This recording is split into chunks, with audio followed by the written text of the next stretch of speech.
આ દ્રશ્યો કોઈ આમ લડાઈ કે ઝઘડાના નથી. આ દ્રશ્યો છે ખાટુ શ્યામ ધામના.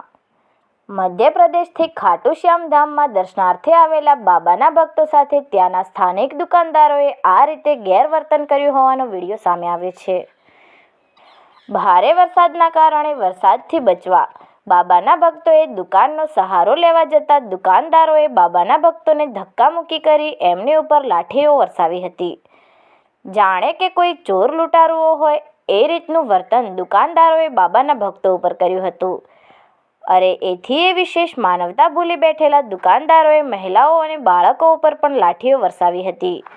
બાબાના નિર્દોષ ભક્તો ઉપર આ રીતે અમાનવીય વ્યવહાર કરનાર દુકાનદારો એ કેમ ભૂલી જાય છે કે તેઓ બાબાના પ્રતાપે પોતાનું પેટીયું રળી રહ્યા છે અને બાબાના ભક્તો ઉપર આ રીતનું ગેરવર્તન કેટલું યોગ્ય કહેવાય.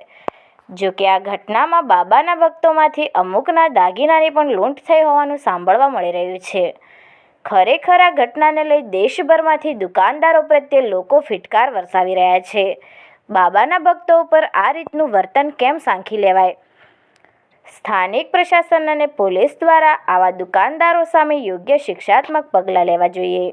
કારણ કે જે શ્રદ્ધા અને વિશ્વાસના મહાસાગર સ્વરૂપે દેશ અને દુનિયામાંથી બાબાના ભક્તો દર્શનાર્થે આવે છે ત્યારે બાબાની શ્રદ્ધા અને વિશ્વાસ પ્રત્યે ભક્તોમાં ઠેસ પહોંચાડવાનું આવું કૃત્ય કરતા તત્વોને કેમ ચલાવી લેવાય?